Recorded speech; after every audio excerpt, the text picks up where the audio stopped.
Is the magic of the cup still alive? It'd take a long time to recover from that decision. I would like football to get rid of VAR. All it is a referee making 3 mistakes. Yes. It's absolutely pathetic. It's getting a bit toxic, it's getting a bit nasty. Good luck. I'm terrified. I'm terrified. Not to go Michael Owen with whoever scores goals wins.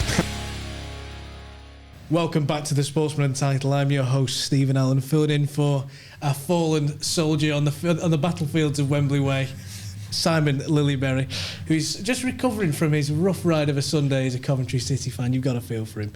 He'll be back next week though, so don't worry. Well, lads, it was a big weekend of FA Cup semi-final action. We're going to start with the first game of the weekend. That was Chelsea versus Manchester City, and unfortunately, there's not loads to say about it. And I don't mean to put words in your mouth there, but it wasn't the most entertaining of games. It was a 1-0 for Man City, Bernardo Silva. The big talking point was probably the Jack Grealish handball. With the nature of some of the decisions made over the weekend, what are your thoughts on that handball? It just always comes back to like the VAR and obviously the lack of consistency there seems to be, because obviously, free kick's taken, Grealish jumps, his arm's not in it's away from his body, clips it, and not only did they not come away with a penalty, Chelsea, they didn't even get a corner for it as well. It's absolutely baffling. But at the end of the day, they were made to pay for not taking the most of their chances. I mean, Nicholas Jackson sums that up when he had that nice break on his own, had 3 defenders, and there was an angle I saw earlier where he had so much of the goal open to aim for to get a shot, didn't even end up shooting. And I think that just sums up Chelsea. I mean, Pochettino will go on about the XG over the course of the season, should have them 4th in the table, but when they're not taking their chances as good as they are, they are still, going to be a bit behind the likes of City and others. Shows where they're underperforming than the XG. It's not we are better than that. We are better than the table suggests. It's more we're underperforming in this area, which is putting the ball in the back of the net. And I think it was a huge result for City in some senses, given the disappointment of midweek. And I thought the funniest thing about the whole experience was watching Pep Guardiola complain about football teams playing football matches, which, the product. Well, it's this weird thing. It's like people seem to have forgotten that football is also about stamina. It's also about going through waves during the season and playing games in a short space of time and still being able to play when a lot of your physical reserves are gone. And it's almost like if there isn't at least 72 hours between games of football, Premier League managers, top-level Premier League managers, you're talking about the 2 or 3 at the very top of the table, just absolutely lose their minds about it. It's something maybe sort of towards an Americanisation of the sport, maybe in Europe on the whole, in the sense baseball play every day. Well, baseball's different because you're swinging a wooden bat and you're not killing yourself out on the field, are you? But you look at, I suppose basketball's 82 games a season as well, so maybe that was a poor point from me. So on that poor point, we'll move on to the real FA Cup action of the weekend. Hey. Manchester United's fortunate, some might say, win over Coventry City. I'm going to start off on Coventry.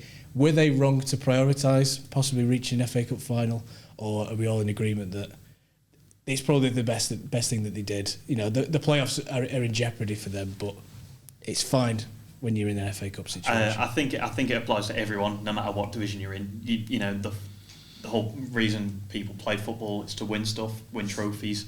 It's the whole point of the game. It's like, yeah, you may, like say they prioritise playoffs, got to the Premier League. Yeah, it's nice for a couple of years, but it's not guaranteed. You don't win anything for just going up. I mean, yes, they get a playoff trophy if they were to go that way.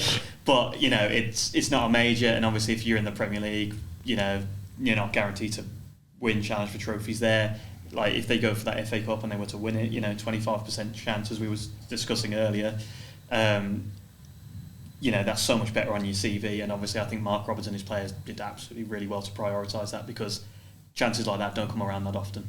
There's no guarantee that they'd done any better in the league anyway if they'd thrown out a scratch side against Wolves or against Mason, Sheffield Wednesday, whichever game earlier in the competition. They might have had exactly the same results in the league. And in fact, what you often find is teams that are doing really well in cup competitions can take that momentum into league games. You've got people fighting for places, they want to play at Wembley, they want to put in their best performances, and you often get better results. And also, this year of all years, if you're a Coventry City fan and you're busting a gut to get in the playoffs, is the reward going to be there at the end of it? Because some really, really good teams are going to miss out on automatic promotion, and it's going to be really tough for whoever finishes 5th and 6th. So there's still no guarantee, even if they got to the playoffs. They might still get there now and fall short. So, you know, that day out, that comeback will live long, long in the memory of not just Coventry City fans, like fans of FA Cup football. And, you know, missing out in the playoffs is great, but FA Cup semi-finals don't come every day.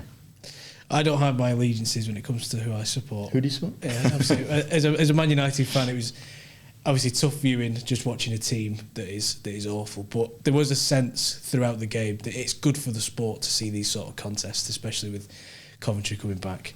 In terms of a playoff space, they've still got lots of tough games to play. They've got Hull in midweek. They've got Ipswich coming up.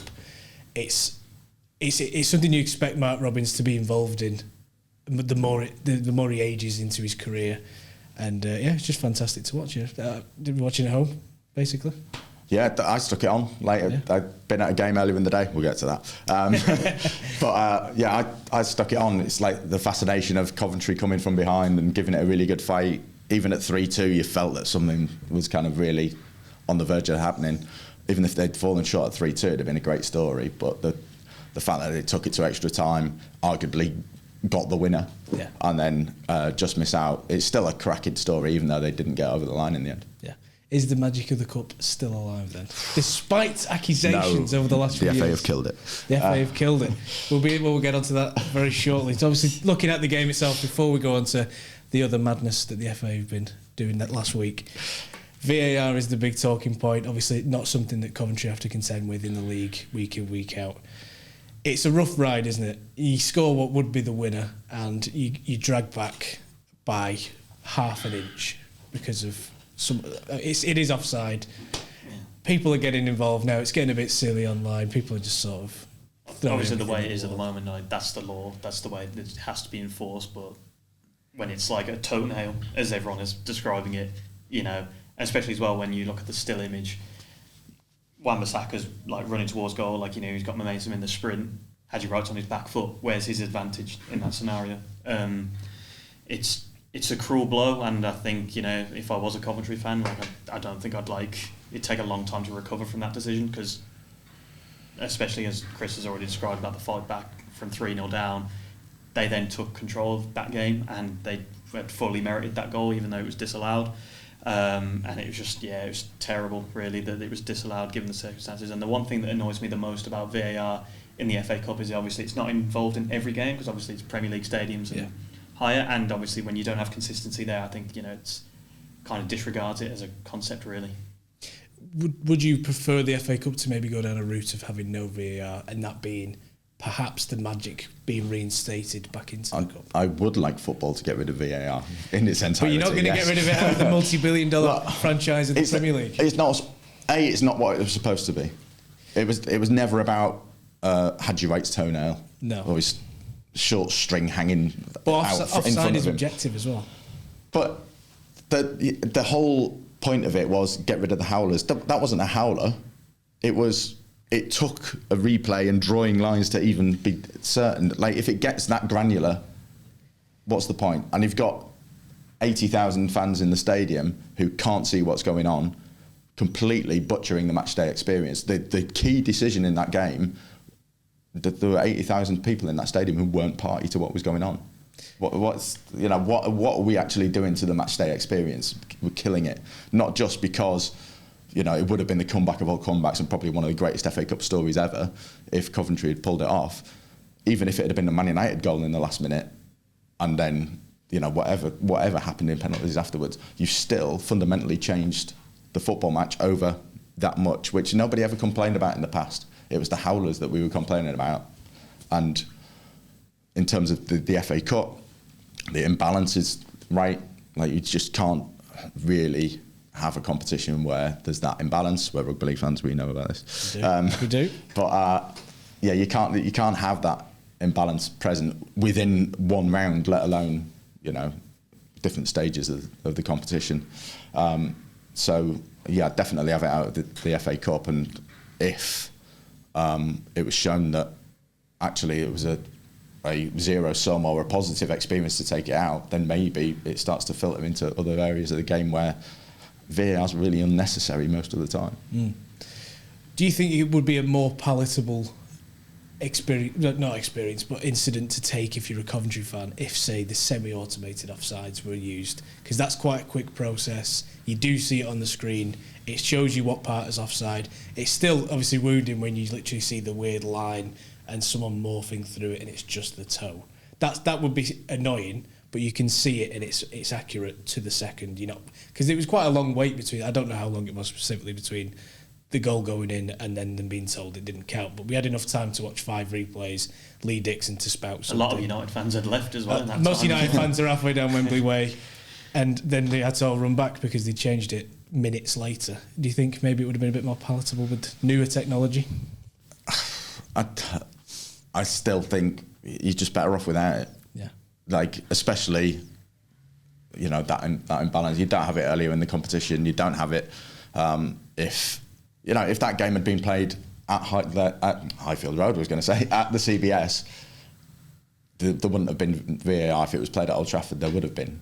Like, just because of whether Dion Dublin takes the ball out in one order or another, or whatever it is.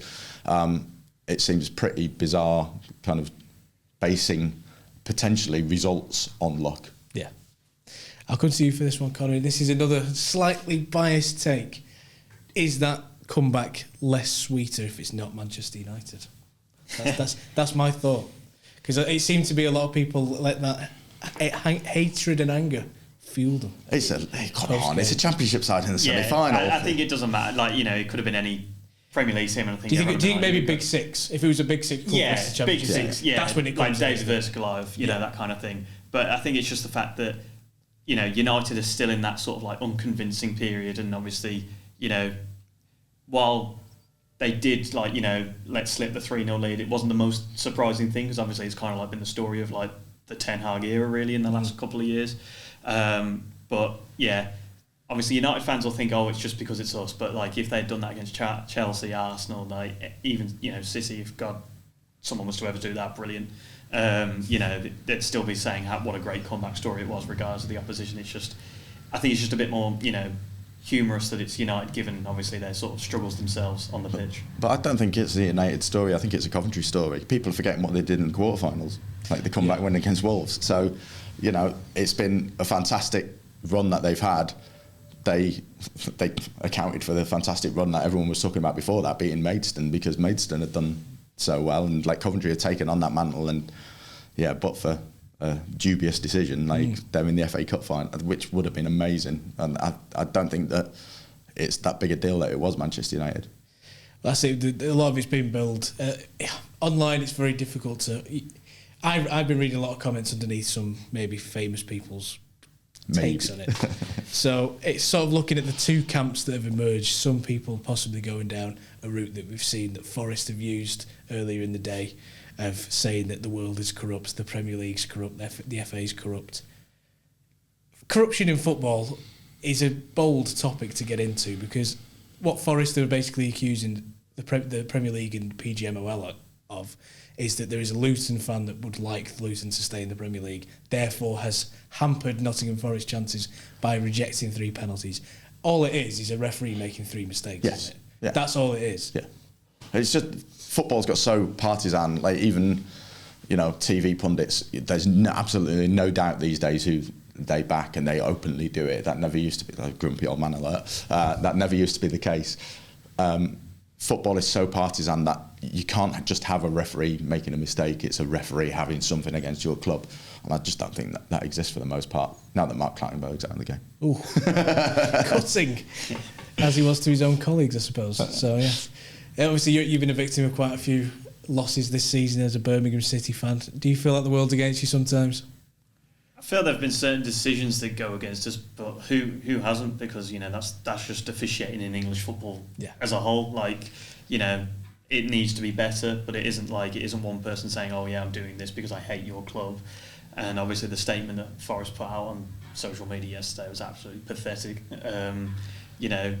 One of the big talking points as well in the Premier League this season is like Wolves. They've had a lot of decisions go against them. Yes, they've complained about it, but they've never done anything so petulant as put that statement out. And obviously, you just mentioning Mark Clattenburg, Kris. Obviously, he's involved at Forest. He's what is it, a referee analyst? Like some sort of weird role that they've created there. And obviously, he's had his say, basically coming out, and obviously, given that he knows these people involved at PGMOL and like the referees and stuff, it hasn't helped his reputation either. And I think Gary Neville said it last night that he thinks that Clattenburg needs to resign, distance himself from the club. But obviously, he's just doubled down and be like, yeah, it's fine. And it's just a very bizarre situation. And I think Forest, they have their complaints about it. Every team does when they get a dubious decision. It's like we scored at Rotherham at the weekend, but because Lee Buchanan was obstructing the goalkeeper, it was disallowed. One of them where 9 times out of 10 you think in the Championship they'd miss it, but I'm gutted, but it was the right call. It's also some ownership on the players as well, because you can sit there and complain about referees' decisions, but there's probably 100 more decisions made by footballers that are right or wrong in a football match, and you've got to take it on the chin that you've not done enough most of the time anyway. So, I think you're absolving players of responsibility a lot of the time when you come out in the media and slate referees as a club the way that Forest have done is bizarre. It sort of has a ripple effect as well, doesn't it, where you slate a referee, you're probably not going to get favourable treatment towards the end of the season, which could very much bite Forest in the backside. Staying with the FA, last week they made the decision to remove replays from the FA Cup. Now, sorry to do this to you, Conor. Me and you are of a certain age where replays, we've seen them on telly. They not always happen to our clubs. Whereas for yourself, Kris, you've lived through some glorious replays in a glorious era of FA Cup action. What do they mean to you, and why you? I know you're annoyed that they're gone. I can feel it already. I remember Sheffield Wednesday and Everton drawing 1-1 3 times, and in the third replay we were 5-0 down at home at half time, and it meant everything. It meant absolutely everything. You've got this epic tie that just goes on, and we were playing every 2 days at one point to get the game done.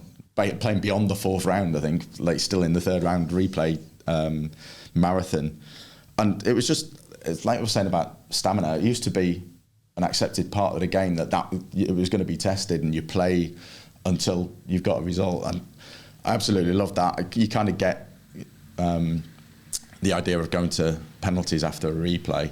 And certainly when you're thinking about lower league clubs, what if a League 2 club does a brilliant job of holding a Championship or Premier League club over 90 minutes? They deserve that second crack. They deserve whatever payday comes with, maybe a bigger ground in the replay, and also probably TV coverage, because some ties will go under the radar first time around, but when it comes to a replay, you're fighting less for the space.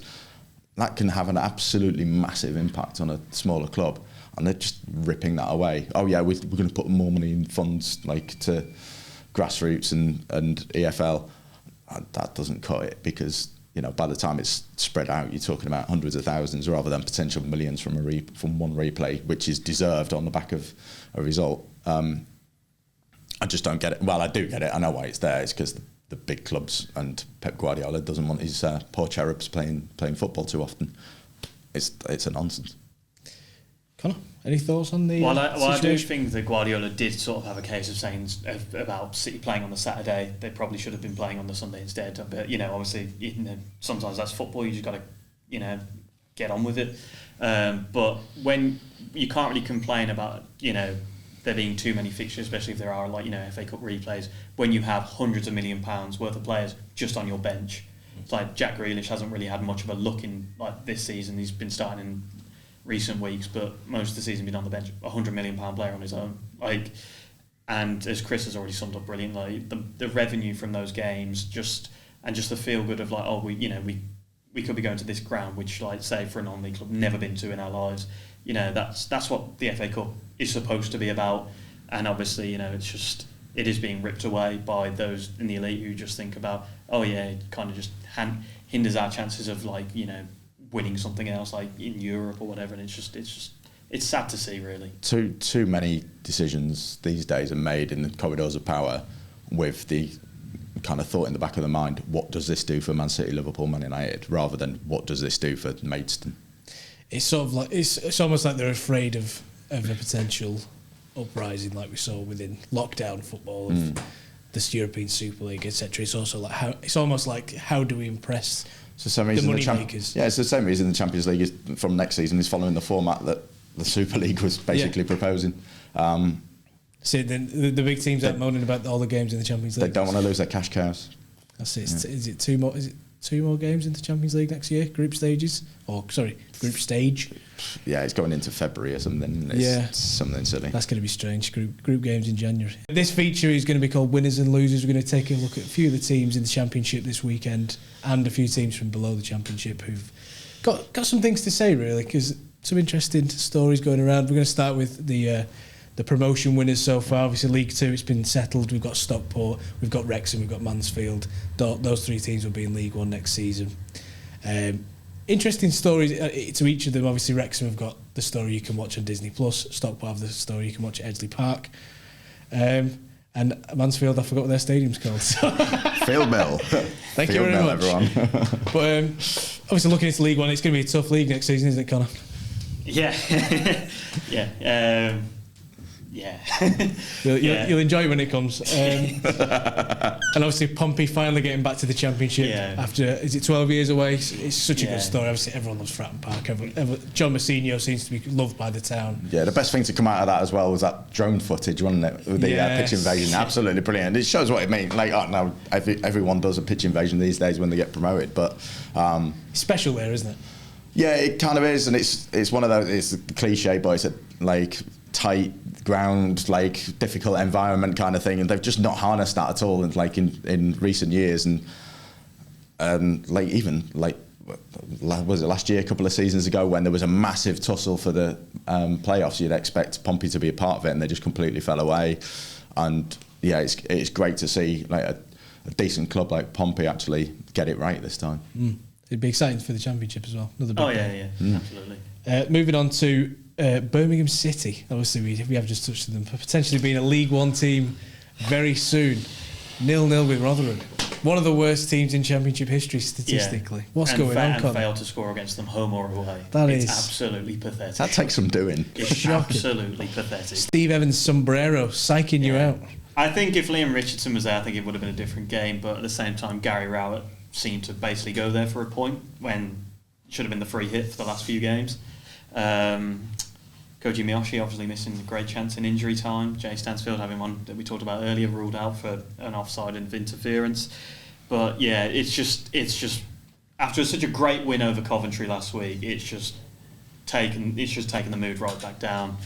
Everyone's fearing the worst. Obviously Huddersfield, they may have just been battered 4-0 at home to Swansea, but I think they could beat us because I think we're equally as terrible.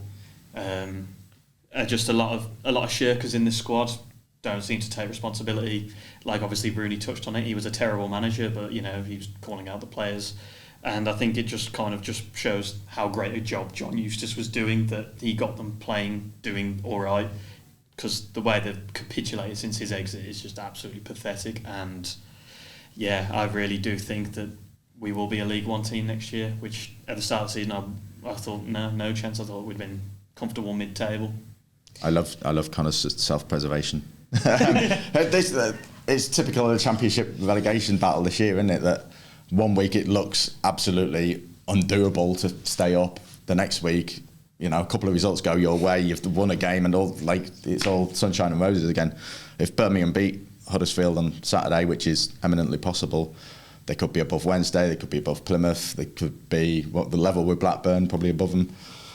It's ridiculous at the minute. Absolutely ridiculous. I suppose, unfortunately for you both, it really is going to go down to the wire, isn't it? It's as much as you'd like to call it as you are doing, and presuming you're going to be a League One team, you really don't know. I think the only thing that can definitely happen this weekend is one of the losers of Huddersfield Birmingham be relegated if other teams win.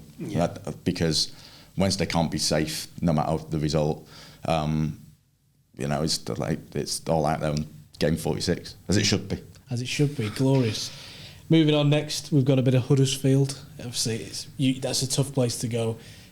Well, it's not the toughest not if place. Swansea. It's not the toughest place. If you're anyone apart from the teams near the bottom. That's it. If you're near the bottom and you're sort of basement battling for survival, it's not going to be a nice away day for any team, because especially Birmingham coming up on the weekend. But the atmosphere at the John Smith or the Kirklees, whichever it is known as now, it's getting a bit toxic. It's getting a bit nasty. It is, and from all accounts, I think a lot of the Huddersfield fans left at 1-0, kind of thinking this is it. Like, they seem to have given up. The players seem to have given up, and I think there was a bit of a bit of a spat going on between those that were left and the players, like towards the end.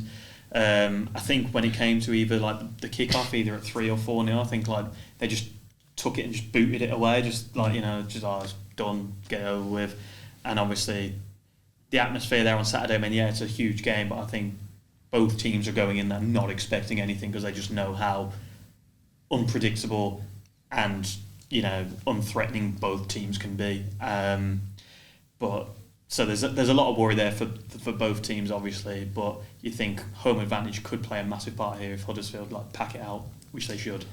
It's about the kind of atmosphere you make of a game sometimes as well, because when Wednesday went there in early February, they'd just sacked Darren Moore and John Worthington was in temporary charge, and there seemed to be a bit more of a kind of feel-good atmosphere about, it's not going to be the same as previously. We were just picking up draws and kind of bumbling along kind of thing.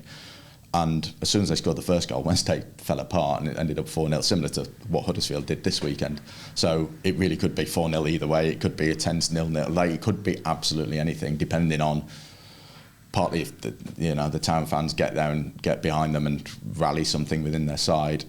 And similarly, if they lose a goal early or something goes against them and it gets a bit toxic again, they could easily fall apart. So, yeah.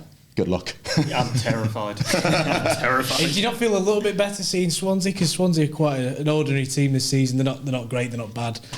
They're just sort of in the middle. Because obviously you think, have they just thrown in the towel? But after the 0-0 at Rotherham, it feels like we have as well. So God, if this game was televised, I don't think anyone would be watching really, apart from like our fans, half-hearted. I'd watch. Oh, we would. Terrible quality on show. Sort of looking for who's going to get the first goal in the game will very much be probably the decider. Yeah. Not to go Michael Owen with whoever scores goals wins. but it's basically what it is, isn't it? The first goal will very much dictate how the opposition react, and it's likely that they'll give up. It's one of those games where have you got the quality and confidence to get yourself out of the hole if you go behind, and there's not a lot in evidence on either side of it. So that first... Can you kick off early so I can watch the first 10 minutes of that? Well, we'll move on to yourself, Kris, with a bit of Sheffield Wednesday chat. 8 months and 9 days in the relegation zone, and then little Danny. Have we gone too soon? That's it. Have you peaked too soon? Have you gone flying out the blocks, or? I remember saying, I think like early December, I think we'd won a couple of games that had just kind of taken us out of that spot where we were 12 points from safety. And I was saying at the time, we don't have to get them all back now. We just have to get them back by May the 4th. We'd actually done that. It's just incredible that we're in this position, given that 1 win from 18, 12 points adrift. A club on its knees. Like, there was like so much toxicity in the fan base towards the owner, towards pretty much half of the first team squad. All of a sudden, there's a togetherness on the football pitch driven by Danny Röhl, and what that man has done is just phenomenal. It's like we're going to go from, even if we stay up, we're going to go from a relegation battle to checking the news every day to make sure that he's still the manager, because he's done phenomenal things, and I'm glad Kieran McKenna's done so well at Ipswich, because then some clubs might forget that Danny Röhl exists, and we might still have him on day one next season. Well, looking at what he said today, obviously we filmed this on a Monday, you showed me on your phone as we walked in. I was going to ask you, is it a case of hanging on? But looking at the quotes of Danny Röhl, it's more of a...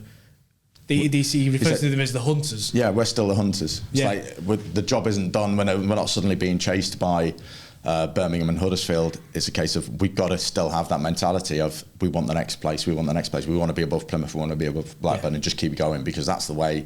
If they take that attitude that they've had in the last 4 or 5 months, if they take that into the game against West Brom on Saturday, which is going to be absolutely huge, I expect Hillsborough to be something similar to the Peterborough second leg last year. And if we can get the result, the job won't be done, because whatever happens in the Birmingham Huddersfield game means that Wednesday still won't be safe. But it'll put us in an absolutely brilliant position given some of the fixtures that other teams have got on the final day. And yeah, it's just the most ridiculous turnaround. I think I was saying yesterday, Peterborough, the second leg was one thing, like just once in a lifetime kind of 90-minute, 120-minute performance. But to maintain this kind of level for 4, 5, 6 months, given where the squad was when Danny Röhl walked in, that surpasses everything that happened that night in May last year. It's quite a bold claim. It was quite a special Put night. your tissue away. Obviously, you speak a little bit about the atmosphere at Hillsborough and the fans getting behind the team. It seems a bit odd that there's a lot of teams that will put money in front of fans, and they don't mind, especially like I'm talking maybe towards a Premier League outlook on things, in the sense of the fans seem to matter less more than the money that you spend in the shop. When in actual fact, an atmosphere will win you 5 to 6 games a season. That I think that's when Sunday's game at Blackburn was won. Yeah. Was when the email came through saying, or the tweet came through saying, we're going to have up to 7,000 tickets. And I immediately thought, you take 7,000 away fans, you turn it into a carnival, and you basically make a home game out of it, and that helped to drive the team on, and I'm sure of it on Sunday. And I'd why more so many clubs overlook that kind of thing, I don't know. It's bizarre. Yeah. But just on that as well, it's like considering like Blackburn weren't completely out of trouble themselves, to like give that sort of allocation to a relegation role, which is baffling really for like those looking in. Well, I know, obviously, but again, it does come down to money. But considering their own position, it was just bizarre. Yeah, it's the prioritisation of money over over fans. 7,000 times 25 quid. It's just sort of like a reverse when the fans just don't want to turn up and you're just willing to sell a stand. I suppose the hope is as well, if you know that 7,000 away fans are coming, you know that you could basically secure your safety that day. You're hoping that you can get the locals out as well, but that's not happening for various reasons at the minute at Blackburn. Yeah, we're not going to dig out Blackburn fans. It's rough if you're a Blackburn fan for the last few years. I mean, last year was a decent enough year, and obviously this year you've got Smodix, and that's basically about it. Yeah, it's that weird one, isn't it? Like people saying they'll be fine, they've got Schmodix, they've had him all season and they're still not fine. So they've got difficult games to go. I think they've probably got just about enough already, depending on what happens with Huddersfield and Birmingham on Saturday. They're probably just about fine, but it's going to be tight for them even. Well, Blackburn were further down the agenda than they were before, but we'll jump to them. We can do that. Looking at Ainsley Pears, and maybe that atmosphere perhaps put him off a little bit. I'll take credit. You get the assist. It's a bit of a shocker, isn't it? Is it one of the worst mistakes you've seen? Yeah. Yeah, probably. I immediately thought, because I'm an old man, about Tim Flowers doing the same thing at the same end. Yeah. When Stan Collymore took a shot for Liverpool back in the day. But it was just a wild swipe, wasn't it? Yeah, it's the sort of thing that's going to be that if it happened in like 2004, you've seen it on Ian Wright's Football Funnies 2009 on Sky One. Danny Baker's rubbing his hands together. Yeah, the first thing I thought of was obviously like Second City derby, like 2002, 2003. Like Olaf Melberg throws the ball to Enkelman. Yes. And tries to control it with his studs, bobbles under, and just goes to the back of the net. He's just there like that. It just reminded me of that. Just like you think, how are these errors from goalkeepers still happening? Just absolutely bonkers. But anyway. It's just the second lapse of concentration. The split second thing. It's elite sport. It's tough. Yeah, and it's, I suppose in a way it's what we talked about earlier. It's like unless it's an absolutely glaring error, people don't really get on players' backs so much. He's going to take a lot of heat for that over the last couple of games of the season as well. If he's in goal, he's going to get opposition followings kind of at him every time he's kicking the ball. Which yes, we did for the final half an hour against Wednesday, but. Yeah, it's a test of character now for Pears. It's bizarre looking at Blackburn's sort of running as well. It's like out of the 2 games of playing Sheffield Wednesday at home and playing Leeds away, you're not really going to say the 3 points is coming from Leeds away. But this is the magic of the league, isn't it? It's the mentalness of the Championship. That's what I was saying about trying to offer Conor some hope. This week's a bad week because you've not beaten Rotherham and fallen into the bottom three, but it's ridiculous how many times it's looked the polar opposite 7 days later. So you never know where your next win's coming from. No, well, probably where you least expect it half the time. Yeah, most of the time. We're going to move on to West Brom. Obviously got beat by Leicester on Saturday afternoon. It's obviously quite an unfortunate loss for them, but they're not that in danger. They're probably still going to get playoffs, aren't they? Conor, you were talking to me before about West Brom probably being the hardest team to beat in that playoff with all the playoff candidates that are around them. What are your thoughts on Carlos Corberan's side? Yeah, I've been very impressed with them throughout the season, especially... I mean, they had the takeover go through like the other month, but before that, there were so many ongoing issues of what is going to happen with the previous ownership, and considering that this squad, they'd made signings, but they were the only team in the league that didn't spend a single penny on a transfer fee, and to be where they are, I think you've got to give Corberan his dues. He's done an incredible job, to be fair, and I mentioned this a few weeks ago that I think he was harshly overlooked on the Manager of the Year shortlist. I mean, no one was ever going to take it away from Kieran McKenna, let's be honest, but I think that what he has done this season with that team is very impressive and should not be discouraged just because there were some decent players already there, but obviously he still had to work around not being able to spend any money alongside rivals and have them this tough, this competitive, and obviously heading into the playoffs, which they should do, very, very tough to score against. It's unusual these days as well that clubs let a manager just manage, and I think West Brom have done that with Corberan, just letting him have his effect on the squad that's there. We've seen too many of the clubs near the bottom of the league keep changing, and do Birmingham even come into the conversation down the bottom if John Eustace is there? Me and Conor have slightly different views on that, but we'll do that at the end of the season. Sportsman Untitled extra,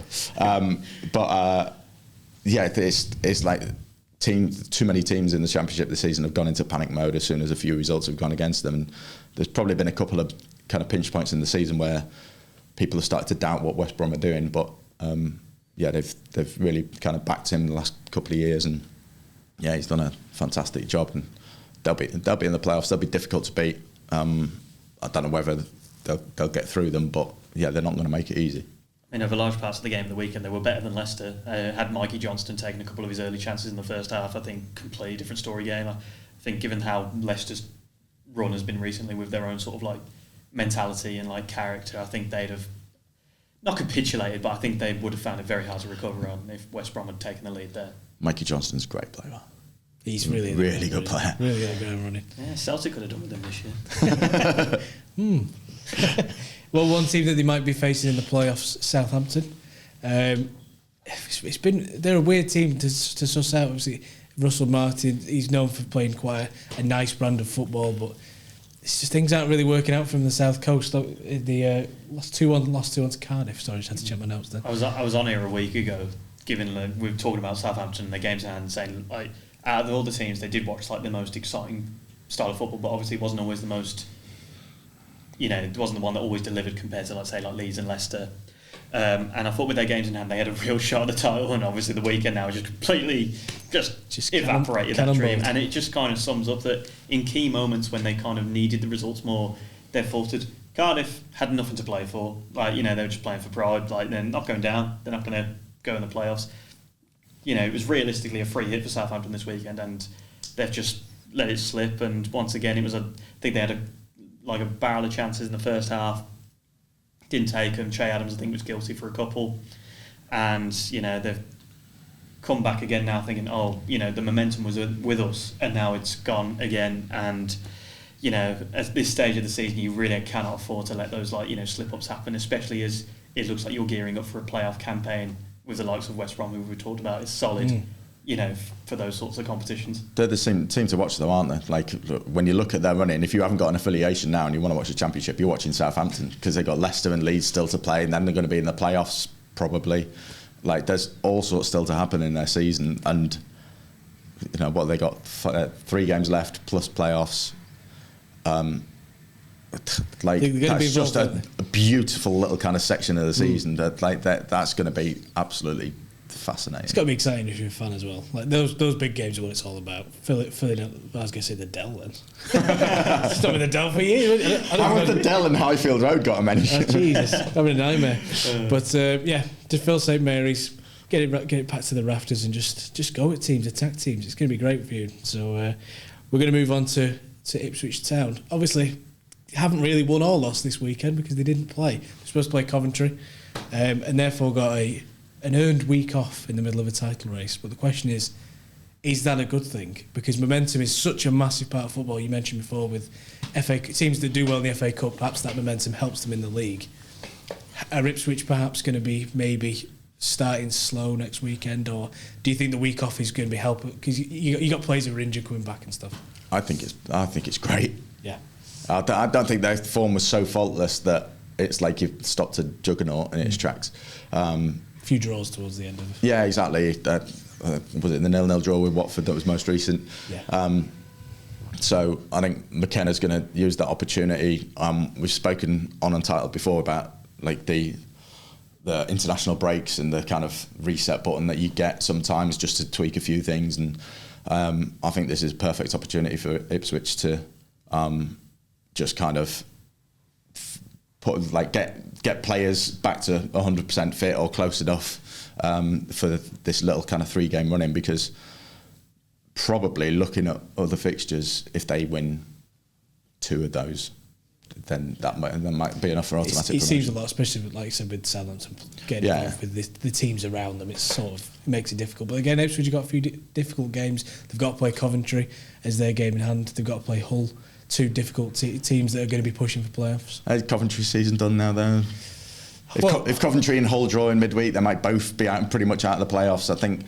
I think as well, if you look at what Ipswich fans made of their game against Exeter last year, when all they needed was a win at Portman Road, and outside was like something you normally see on the continent, like almost Bayer Leverkusen-esque scenes when the bus was coming in. Anyone going to Portman Road in these this final little section of the season is going to have a hell of an experience. So whether you go up or not, it's the sort of stuff that lasts for you forever, isn't it? Oh yeah, absolutely. We've said countless times just how incredible this season's been for them.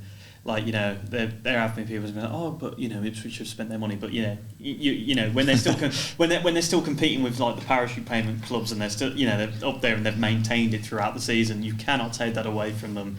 Especially considering they were League One last year, it's just absolutely phenomenal, and you've got to give them their dues. Yes, obviously, you may think on paper like a week wait for a game, could play in you all that waiting around, especially like seeing other results around you, but I agree with Kris. I think getting players 100%, knowing exactly what they have to do, especially after having 2 back-to-back draws, gives them time to refocus on what do we need to tweak here to go back to winning ways and get the job done. And I think they're the perfect example of people write off the January window sometimes. Oh, you can't make big changes in the January window. The last 2 years they've nailed the January window. Basically by the early February last year they were already ready for the Championship, and they seem like a club who could go up. Not necessarily be mid-table in the Premier League, but could certainly outperform some of the teams that have gone up this year. It's a brilliant segue from you there. You're welcome. You know what's next. You know what's next. I'm going to ask you which Championship team that's contending for promotion at the moment. Which one of those teams will be best suited to life in the Premier League? Now, as we've seen this year, it's not for everybody. It's a difficult leap to take. So, which of the teams? We'll limit it to the top 3 at the moment to keep it simple. We don't know what's going to happen in the playoffs, and we can't speculate about everybody. So we'll keep it at Leeds, we'll keep it at Ipswich, and we'll keep it at Southampton. Leicester, sorry, top 4. I did what Sam did. Yeah, I'd lean towards Ipswich on this one, just because I think, as Kris has already mentioned, they've been getting it spot on over the last 2 years, especially with recruitment in the January window to help them get over the line and help prepare them for the next season. I think they will continue to do that next year if they end up promoting. I just think they just have that clear structure behind the scenes as well, with just helps, like obviously helps the club out massively. Obviously Southampton, there's been some like personnel changes. I think like someone's left for Man United recently. Yeah.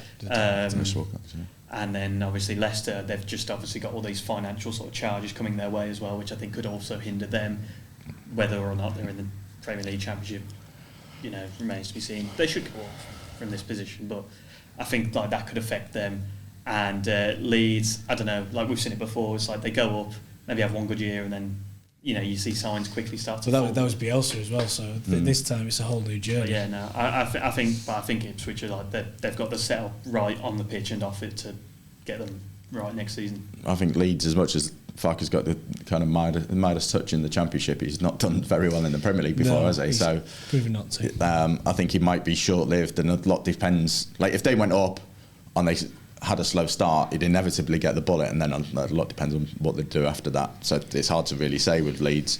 I'd probably lean towards Ipswich because I think there's momentum there. They're a decent-sized club to the extent that it wouldn't be a massive surprise if they brought in players and made it a hostile atmosphere and took enough points away from home to do a job there.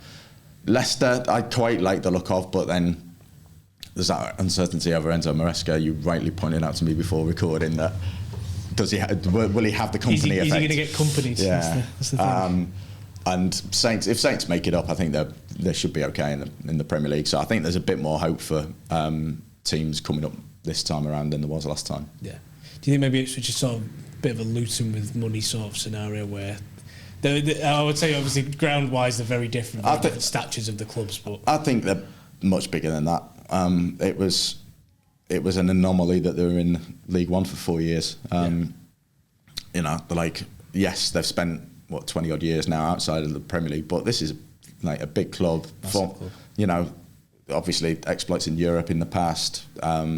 They've won stuff. They've had that great history under Bobby Robson, but even after that, they were a kind of mainstay of the Premier League through the 90s, and like there was some like great scouts that they took along the way, and I think Ipswich can more than handle themselves against a lot of what is being played in the Premier League these days. We're going to round it out by taking a look at the 3 teams that have been promoted to the Premier League 12 months ago. When they come down, well, we don't know who's coming down, actually. It's wrong of me to presume. We can guess at least. You can probably guess. People can chuckle if it's Forest, but how are the 3 teams that are going to come down do in the next season's Championship? The Championship will always be unpredictable, and sort of looking at how the parachute payment receiving teams have done this season, it's apart from Ipswich, it's quite probably annoying to fans that have been stuck in the Championship for so long to just see them bounce between the two. Yeah, well, obviously Sheffield United, they've epitomised yo-yo in recent years, and they've been terrible. They've been terrible this season, but I still have this horrible feeling. I don't want them to be, because on paper they should probably struggle in the Championship next season, given the way the league has been improving, especially the top end. Definitely not the bottom half, Jesus. But the top half definitely. And Sheffield United, I think they could struggle. I think Burnley, on the other hand, I think if they were to go down, I think obviously the experience from last year in company, I think you'd be like, right, I got this wrong for the Premier League season, but we know exactly what we did right in the Championship. I think that would help them. But then obviously it's who then takes the third spot. I think Luton would be well equipped because I like Rob Edwards, and obviously behind the scenes I think they get a lot of things right. It's just what players they can hold on to, what they'll be dealing with in the next few windows. Forest, I think there's a lot of heat coming their way if they go down, given their expenditures and financial charges. And same for Everton, really. Yeah. But yeah. So you thinking Luton got the best chance then? Yeah. Do you agree, Kris? Luton will go down with better experience behind them and better equipped to have another go at it next year. Sheffield United, I think there's a lot to be done to set them right, but Championship's a long season, so I wouldn't rule it out. I think Burnley are probably the best equipped. Company's done it once, I think he can do it again with a better squad this time as well. Thanks for joining us for this week's episode of the Sportsman Untitled. Be sure to give it a like, give it a share. Make sure you subscribe to the Sportsman YouTube channel for more of this kind of content. And if you've got any questions, get them in below. We'd love to answer your questions live on the show one day, so feel free to get in the comments below. Thanks for joining us. Have a good one.